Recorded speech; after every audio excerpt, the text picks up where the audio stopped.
Oi, povo de Deus, paz e bem. Estamos começando mais um podcast aqui no Cristo Alegria TV e hoje temos a honra de receber os nossos palestrantes, Dilson e Keller. Sejam muito bem-vindos a Marabá, ao Cristo Alegria 2024. É com grande alegria que hoje eu entrevisto vocês nesse bate-papo. E primeiramente, né, para dar o pontapé inicial, para eu conhecer mais sobre vocês também e o pessoal que vai nos assistir posteriormente, é saber um pouquinho de vocês, como foi a trajetória de vocês na caminhada com Cristo. Obrigado pelo convite. A gente tem um sentimento de muita alegria, né?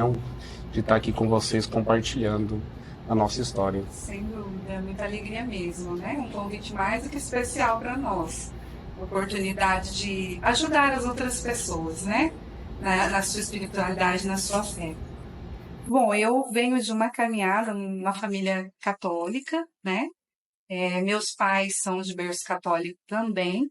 Então, assim, desde criança eu frequentei a igreja, na adolescência começamos a namorar. E no namoro também continuamos participando de grupo de jovens, sempre assim, aquela caminhada juntos, né? E direcionada a continuar na igreja. Mas não tinha tanta consciência, né? Sobre a questão da doutrina, dos ensinamentos da igreja.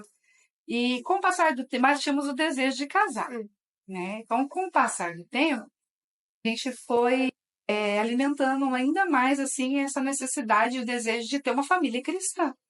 Então a gente já falava, quero casar na igreja, né? Quero educar os filhos na igreja. A gente conversava sobre isso. E nos casamos. Então, a partir do nosso matrimônio, a gente foi, né, assumindo outros compromissos e servindo nas pastorais, nos movimentos, né, voltados ao catolicismo. E ainda, assim, antes até mesmo do matrimônio, já cantava também, eu sou do Ministério de Música, né? Minha formação é nessa área, então é, tentava, assim, dedicar alguns dons, né, que Deus me deu ao serviço na igreja. Bom, nós éramos de Campo Mourão, no Paraná. Nós nos conhecemos lá, ela frequentava a casa da minha vizinha, estudava com ela, era muito amiga dela.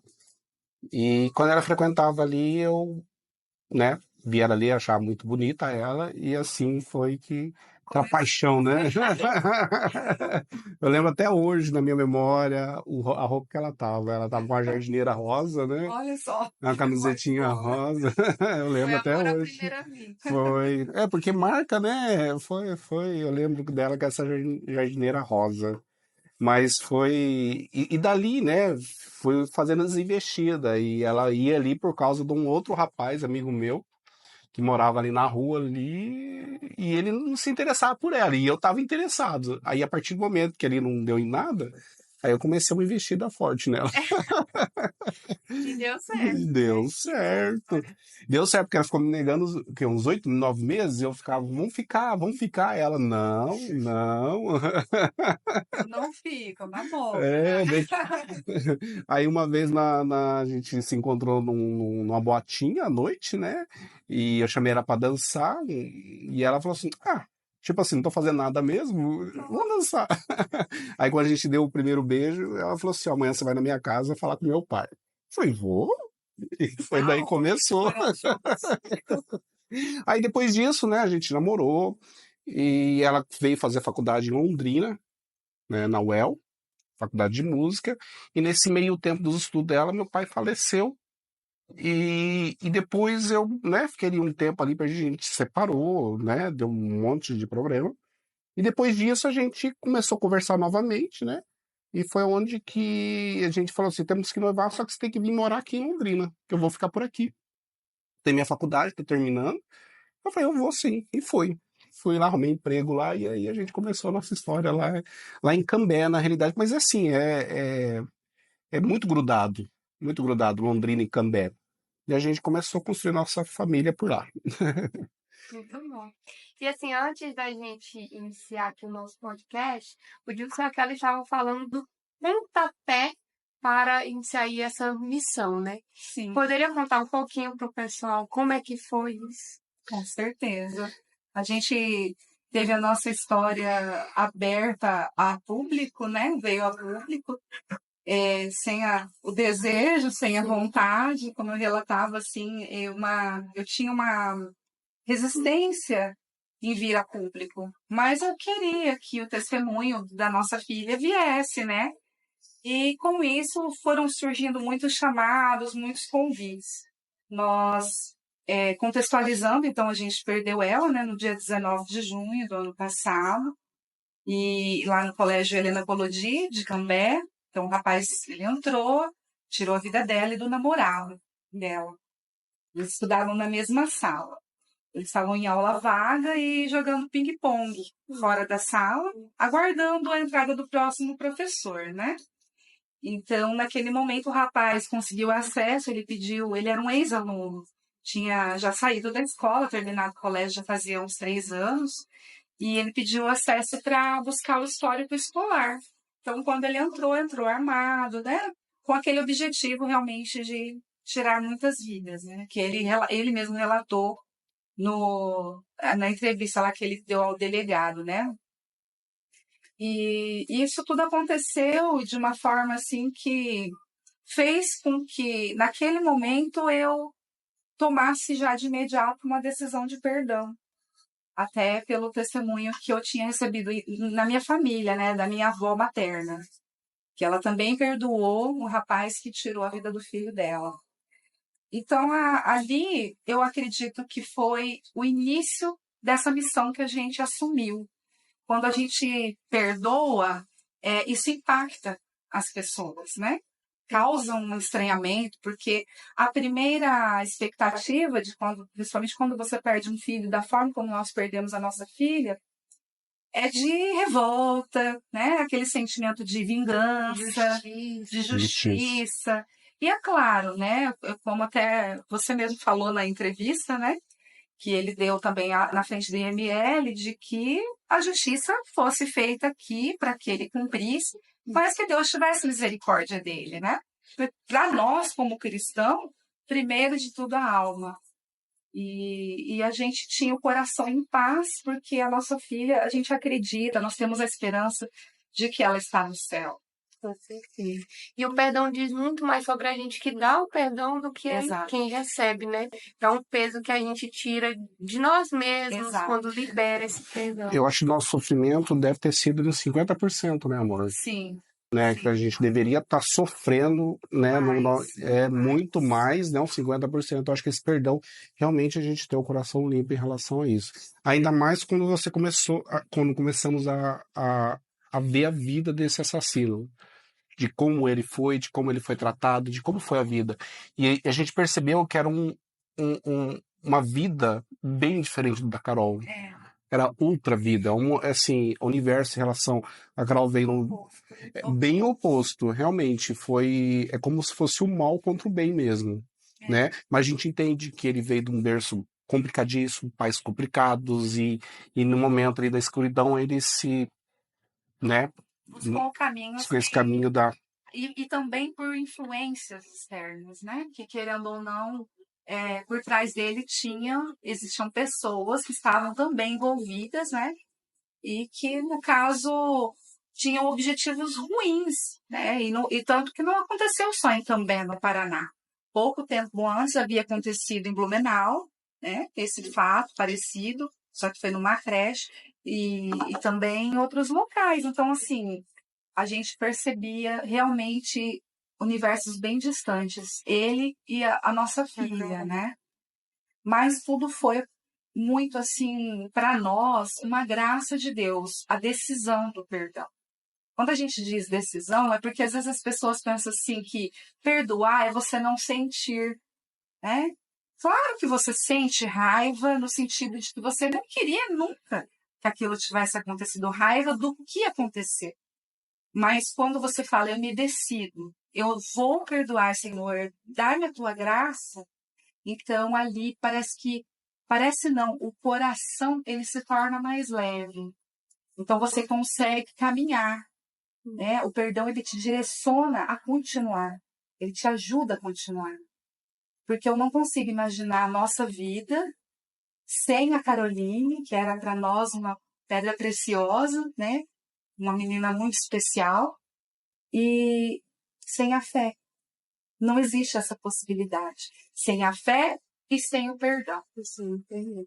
E assim, como a Carol, ela era muito da igreja, ela era uma jovem que buscava a santidade. E quando eu digo jovem, ela realmente era jovem no sentido de eu saio com as minhas amigas, eu Normal. pratico um esporte, eu assisto um filme, né? Sim. Vivia a juventude normal, mas sempre buscando a santidade. Isso também traz um conforto.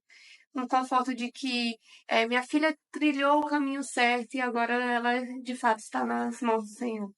Hoje a gente tem o pensamento de assim, a graça e o agradecimento de viver os 17 anos dela. E a gente tem esse conforto. Você viveu os 17 anos, tivemos a oportunidade, Deus nos deu a oportunidade de viver esses 17 anos dela muito bem, né? Porque após os 17 anos dela, após a Páscoa dela, realmente a gente acredita que ela viveu uma vida que buscou a santidade e que hoje ela está no céu, né? Como eu falei no testemunho, a gente prefere uma filha que morre nessa condição, que ela ganhe o céu, do que ela continuar vivendo e perder a sua alma. É muito forte isso aí, falar assim, né? E é muito, vem contra muito que muitas pessoas. Se você fazer pergunta para uma pessoa dessa, às vezes, dependendo da pessoa, ela vai falar assim: não, prefiro meu filho vivo, em qualquer condição, né? E a gente tem essa consciência que a gente prefere o céu do filho do que o inferno pro filho. A vida Se fosse pra... e a morte, né, no final. Que ela faleceu, mas a vida que ela vai ter agora a vida eterna. Isso mesmo. E ela alcançou esse sonho. Porque sempre ela teve sempre o sonho do céu. Ela falava muito céu e tinha muito consciência do céu. Ela falava claramente isso aí. Uma vez eu brinquei com ela, né? Eu falei assim: nossa, eu sonhei com o fim do mundo hoje, que veio não sei o quê, veio destruindo. E ela fala assim, ela fala assim: ai pai, eu não vejo a hora de isso acontecer, porque eu sei que a gente é a hora do céu, de ir pro céu. Ela não via isso como algo ruim. Não. Era algo desejado. Desejar o céu. E isso nos conforta. Quando eu penso nisso, nos conforta, né? A gente se conforma mais com o acontecimento dela, né? Porque a certeza do céu é o que nos conforta. Aceitar a vontade de Deus, né? Aí as pessoas perguntam, mas Keller, é vontade de Deus que um rapaz entrasse no colégio, tirasse a vida da sua filha? Claro que não, né? Mas a própria palavra de Deus diz: aqui nesse mundo está o bem e o mal. Então, nós não estamos totalmente livres do mal. Sim. Nós estamos expostos. Por isso que na missa de sétimo dia dela, quando o evangelho vem, nos diz: não tenhais medo dos que matam o corpo, e sim daqueles que lhe roubam a alma e a lança, né, no inferno. Então, esse sim é o medo que nós devemos ter. E hoje, o mundo está muito invertido. Então, o ser humano se preocupa tanto, né? Não tenho nada contra, mas às vezes cuida tão excessivamente do corpo, né? As academias. E não que isso não seja importante, claro que a gente sabe que faz parte, né? A saúde, mas esquecem do principal, que é a alma. Pensa que a vida acaba aqui. Vive como se essa vida acabasse com a morte, né? Aqui. Morte do corpo. Exato. Né? E nós, como cristãos, como católicos, que a gente conhece a verdade, a gente não pode se prender a isso. Né? Por mais doloroso que seja a ausência física dela, de não ter ela na rotina, como eu voltei a trabalhar, ela estava sempre presente comigo, né? Levava no carro, voltava, a gente rezava junto, conversava, brincava. Mamãe, eu te amo todo dia. É muito doloroso. A saudade dói. Mas a saudade não pode ser um sinônimo de tristeza. Porque ela está viva. Está viva no reino de Deus. Sim. E assim como o Carlos Acutis, que né, o tema principal do nosso Cristo da Alegria esse ano, ela sempre buscava também na Eucaristia, na confissão, na reconciliação, essa santidade. Vocês podem falar um pouquinho de como é que era isso na prática, no dia a dia, dentro da família? Sim. Olha, a confissão, ela passou a ter um desejo imenso da confissão semanal, porque segundo ela, né, ela dizia isso.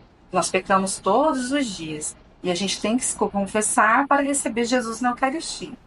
Então ela ensinava isso pra gente. Então ela não só fazia, dava o testemunho, né, procurando a confissão, pedindo para que a gente levasse ela. Às vezes a gente estava num dia atribulado, um momento difícil, mas ela dizia: eu preciso ir, né? E como o pai dela relata, né, que ele às vezes falava para a filha: mas você já foi esse dia? Tá, pai, mas eu preciso confessar, e se eu morrer hoje, né? Então ela tinha essa consciência. E a Eucaristia, nós não tínhamos assim ainda a prática diária eucarística, mas sempre que podia, ela ia. Às vezes nós íamos às 6:30 da manhã na missa, íamos numa quarta-feira à noite e domingo sagrado, né? Todo domingo tinha missa. Então, eu acredito que com o grupo de oração que ela começou a participar, o Ilume, também acendeu, sabe, esse amor a Jesus Eucarístico. Porque no grupo, eles têm a graça de ter sempre um ministro de Eucaristia lá. Então, todo o grupo de oração no domingo, ao final, termina com esse momento de adoração. E isso também, ela chegava em casa, partilhando, feliz, assim, eu falava: tá feliz, filha? Ela falou: tava com Jesus, né, mãe? Às vezes ela chorava muito, às vezes ela tava meio tristinha por alguma coisa que tinha acontecido, então ela ia, chegava com o olho inchado. Mas por que você está triste? Não, eu só me emocionei que a gente teve adoração, né? Então, assim, ela partilhava isso. E ela tinha um desejo de missa diária. É que acho que devido às circunstâncias a gente acaba, infelizmente, né, com o trabalho, com os outros afazeres, a gente acaba às vezes deixando até. Mas tinha a missa, ela queria ter essa prática, ela tinha esse desejo no coração, sabe? E assim, hoje em dia, como vocês mencionaram, né? O mundo tá meio invertido. Sim. Então, às vezes, por exemplo, aqui no Cristo Alegria, muitos jovens estão vindo porque têm esse desejo no coração, mas os pais estão em casa. Ou vice-versa, os pais vêm e gostariam que os filhos estivessem aqui também, né?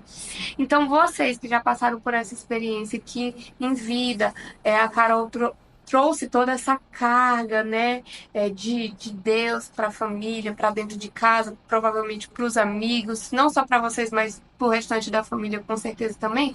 O que vocês dariam de conselho hoje para um pai, né, que quer trazer o filho para a santidade, ou para um jovem que deseja que os seus pais venham para dentro da igreja de volta? Olha, o principal é dar o testemunho. Porque não adianta, por exemplo, o pai querer que o filho vá à igreja, mas o pai não vai. A mãe querer que a filha aprenda mais sobre igreja, mas ela não busca conhecer a sua igreja, né? E assim também, quando se trata do filho, é a mesma coisa. Nós aprendemos muito com os 3 filhos. Sim. Nós temos o Daniel, de 22 anos, a Kesslyn, com 24, e a Caroline, que tinha 17. E os 3, eles eram de caminhada de igreja. Nós tivemos, eu falo que para nós isso é uma alegria, porque às vezes os pais educam 3 filhos e um se desvia. E nós tivemos essa graça, nós somos muito gratos a Deus, né? Tinha essa preocupação, esse cuidado. Tinha. Mas eles 3, eles foram testemunho um para o outro e para nós. E vencemos os obstáculos. Por quê? Gente, não é fácil. Você trabalha a semana inteira, né? Chega no sábado, que nem mulher, vai cuidar da casa, lavar roupa. O marido tem também os afazeres, né? Ele trabalha com informática, ele sempre pegava um serviço ali, extra ali, final de semana. Ah, vamos leva um filho no grupo, leva outro na missão, busca o outro na catequese, porque eram idades, né? Diferentes. Então, assim, depois que a pouco o outro ligava. Então, assim, claro, tudo exige um sacrifício. E nós vivemos esse momento, né, na nossa vida. Mas queria dizer para os pais, vale a pena, porque os frutos são bons e a gente colhe os frutos lá na frente. Uma coisa assim que eu vejo assim que é um perigo é você querer que seu filho frequentasse a igreja, mas os próprios pais falam mal da igreja. Falar assim, da confissão, por exemplo, tem pais que não acreditam na confissão. Não confessam e não acreditam na confissão. Então falam mal da confissão, falam assim, para que confessar? Né? E falam também das outras coisas dentro da igreja, né? Falam mal. Então, não Sacerdote. sacerdote, sacerdote, não sei o quê, aprontou, não sei o quê. Então, uma das coisas assim, não fale mal da igreja. Que a igreja, ela tem a verdade. Acredite na verdade da igreja. A Carol, ela tinha bastante isso aí. Ela acreditava o que a igreja falava e ela seguia o que a igreja. Então, o que a igreja falava era a verdade. Então, como pais, a gente tem que saber que a igreja, ela fala a verdade. Se A nós gente, somos católicos, né? Nos seguimos. então, Então não somos, certo? e os sacramentos, da importância do sacramento da confissão, do matrimônio, da importância de tudo isso. E não criticar, não criticar o padre, não criticar o que tem na igreja, não ficar falando coisas né, negativas da igreja, porque realmente, no lugar do filho, isso desanima realmente o filho. Desmotiva. E o que o pai fala para ele também é lei. E o que o pai faz, o filho também. A gente vê muita. Eu vejo que tem. O pessoal fala muito em maldição, né? De pai para filho. Eu acho que a quebra de maldição, acho que é isso mesmo. Tomar a decisão de falar assim, ó, de ser diferente. Meu pai não acredita na igreja, eu vou acreditar. Meus pais tinham uma vida desregrada, não casaram na igreja, não vão na igreja, mas eu vou. Meus pais não confessam, mas eu quero confessar. Isso é uma forma de quebra também, né? Porque a gente vê também, né? Mães solteiras que tem filho solteiro, aí a filha vai ser mãe solteira, aí a filha da filha vai ser mãe solteira. Então isso vai puxando. Então você tem que quebrar isso aí. Meu pai tinha amante. Meu pai não levava a sério o matrimônio dele. E realmente quando ele morreu, minha mãe teve que sair da sala para outra ir no túmulo dele. Isso para mim foi chocante. Quando eu percebi que isso aí não era o que eu queria, eu falei, não, eu vou ser um marido fiel, vou ser um marido que a minha esposa sempre quis ter. E vou ser diferente do meu pai, mas meu pai tem muita coisa boa, mas eu trouxe coisas boas do meu pai. Meu pai era amoroso, meu pai ele também não era muito presente, mas quando ele é presente, ele dava essa alegria da presença dele. Então eu busquei tudo que era de bom do meu pai e coloquei na minha família, mas o que era de ruim, não quis. Se não foi bom pra você, não ia ser bom pros seus filhos. Justamente. E porque os jovens têm muitos problemas, né, psicológicos, são traumas que tem dentro da família. Então, proteja seu filho dos traumas. Porque o trauma realmente fica para a vida inteira. E os traumas vêm justamente na idade de adolescência, na idade dos 10 anos, 11, 12 anos, 13 anos, 14, 15, 17, que é onde que o jovem está propício a fazer coisa errada. É porque na juventude, né, é o pior momento ali pra que você tá mais aberto a conhecer o mundo, ter amizades que o influenciam ao mal. Se não tiver essa força dentro de casa dos pais, dificulta esse caminho, né? Na verdade, a Carol, por exemplo, o próprio Carlos Acutis, eles foram fora da caixinha. Sim. Eles foram diferenciados no meio da juventude que a gente vive hoje, né? É muito difícil ver um filho puxando o pai para a santidade. Então eles realmente marcaram, tenho certeza que tanto a Carol como o Carlos hoje eles estão com o Senhor e estão deixando o seu legado aí, né? Através do testemunho de vocês. Então é muito bom, né, estar ouvindo aqui, conhecendo um pouco mais da história de vocês. Eu também sou jovem e sei na prática, né, a dificuldade que é trilhar esse caminho. Então, vocês têm mais alguma coisa para falar? Mais algum recado que vocês queiram deixar? Eu acho muito importante dizer para o jovem que a santidade é possível. Eu vejo que hoje existe uma radicalidade no sentido de que eu não dou conta, então eu vou viver as coisas do mundo. E muitos jovens deixam a igreja porque não se sente capaz. Então, primeira coisa, existe a misericórdia de Deus, existe o perdão de Deus. Basta a gente se arrepender, basta a gente saber que Deus está sempre ali aberto a nos abraçar e nos recuperar. E que também nós precisamos tentar e lutar para viver essa radicalidade na obediência. Então, dando testemunho, sendo testemunho até para os amigos, né? um fato muito interessante, até relatava no testemunho com os jovens, de que a Caroline ela tinha uma amiga que ela amava muito, mas que essa amiga não estava ajudando ela a estar perto de Deus. E eu encontrei um dia uma mensagem dela, assim, um print, e ela falando para essa amiga: olha, eu vou me afastar de você, mas eu amo você. Não é porque eu deixei de te amar, é porque a sua amizade não está me levando para Deus. Que é o certo. Então é isso. Então o jovem saber decidir mesmo. Essa amizade não é boa, esse caminho não é bom. E por mais doloroso que seja, tomar essa decisão. E além disso, além do caminho de santidade como jovem, que não precisa deixar de muitas coisas, né? Seja jovem, vai no cinema, faz todas, né? A vida comum. Mas eu percebi assim que a Carol selecionava as coisas que ela podiam fazer. Ela não se restringe de fazer algumas coisas, mas assim, o que é bom para mim? E outra coisa também, uma mensagem pro jovem, né? O namoro casto, o namoro na santidade. É possível sim. Temos os filhos que estão casando nessa proposta. A Carol, ela tinha essa proposta. E realmente é um caminho que vale a pena, porque você deixa de sofrer muito lá pra frente.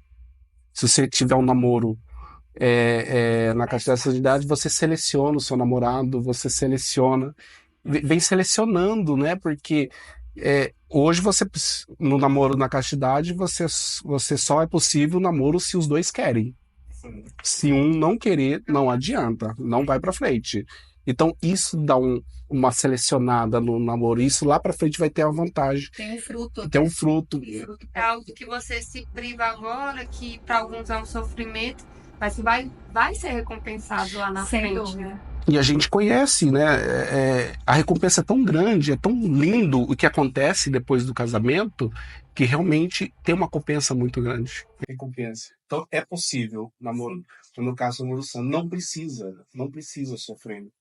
E eu vejo muitos relatos de casamento, né? Vejo muitos testemunhos que, assim, quando você realmente se dedica a fazer tudo ali conforme a Escritura determina, conforme a palavra diz, e você mata a saudade do casamento, você casa nesses moldes, sua vida prospera. Sim, que você nem imagina. Toda essa recompensa vem em dobro, em triplo. Isso Você mesmo. nem imaginava que seria daquela forma. E é isso que o jovem não conhece.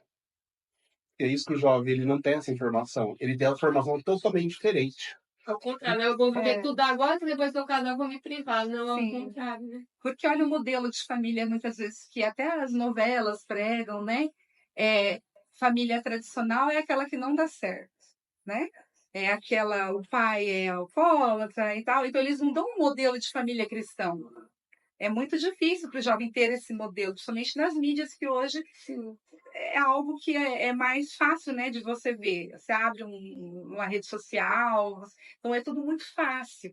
Agora, então é uma decisão realmente buscar na palavra de Deus, porque a palavra de Deus ela mostra esse modelo de família. E uma coisa que a gente traz nessa proposta, né, cara, é uma providência de Deus estar aqui num evento que tem Carol Cruz, e a gente percebe assim que Carol e Luan eles se casam com a proposta de Carol Cruz. Porque Carol Cruz ele tinha a vocação de ser sacerdote. Ele tinha essa vocação. Carol e Luan tinha a vocação de casamento. Mas eles tinham os objetivos em comum. São vocações diferentes, mas o objetivo é o mesmo. Isso mesmo. Então, a gente é feliz trazendo junto, em conjunto com o Carlos. E a gente até as histórias, né? Se você lê o livro, são parecidas. A mãe relata coisas que a gente tem a mesma história dentro da Carol. Dá alegria no coração da gente saber, assim, né? Que foi algo realmente semelhante. Que não, às vezes a gente faz prova difícil, pensa que aquilo acontece só com a gente, é um caso isolado. Mas quando você para para educar ali a Carol, é muito parecido realmente a história deles. Com certeza os pais deles sofreram também. A mãe dele vai dar um testemunho aqui também. Então, assim, é muito reconfortante. Conforta. Muito é possível. E também falando do Luan um pouquinho, o Luan ele experimentou esse processo de amadurecimento na fé ao lado de Carol, né? ele foi um menino assim que ele foi se abrindo à verdade ensinada pela igreja. Tanto que o avô Miro relata que ele chegou nele e falou: vô, não pode ir na missa só dia de quarta, o senhor só vai na missa de quarta. Que o avô fazia eventos, né, aos finais de semana, e o avô conta, ele começou a ir sozinho. E ele começou a ir nos movimentos que ele participava com a Carol, mesmo sem ela. Então aí você notava ali aquele desejo, aquela vontade. Dois, né? Não era só... Ele entrou talvez até pela motivação que seria ela, mas ele decidiu, né? Porque esse sim só ele poderia dar, ainda se ela tentasse puxar ele, se ele não fizesse, igual a gente falou, né? Quando os dois não querem, dá certo. Mas é isso, e agora para finalizar, a gente vai fazer uma brincadeirinha bem rapidinha, tá? Sim. Eu vou falar uma palavra e vocês vão dizer a primeira palavra que vem na mente de vocês, tá? Tá. Família. Amor. Deus. Missão. Alegria. Decisão. Perdão. Decisão. Eternidade. Objetivo principal. Objetivo. Sacrifício. Amor. Um santo. João Paulo II. Nossa, não são tantos. Mas João Paulo II foi o principal. E a última, testemunho. Salvação. Sério. Que bom, gente. Muito obrigada. Eu gostei muito de estar aqui com vocês e aprender um pouco mais sobre a história de vocês, sobre esse lindo testemunho. Eu espero de verdade que essa mensagem toque o coração de vários jovens, vários pais, e que eles, assim como a Carol, como o Carlos, como o Luan, busquem a santidade. Obrigada. Nós ficamos felizes com o convite. Uma alegria estar aqui. Amém.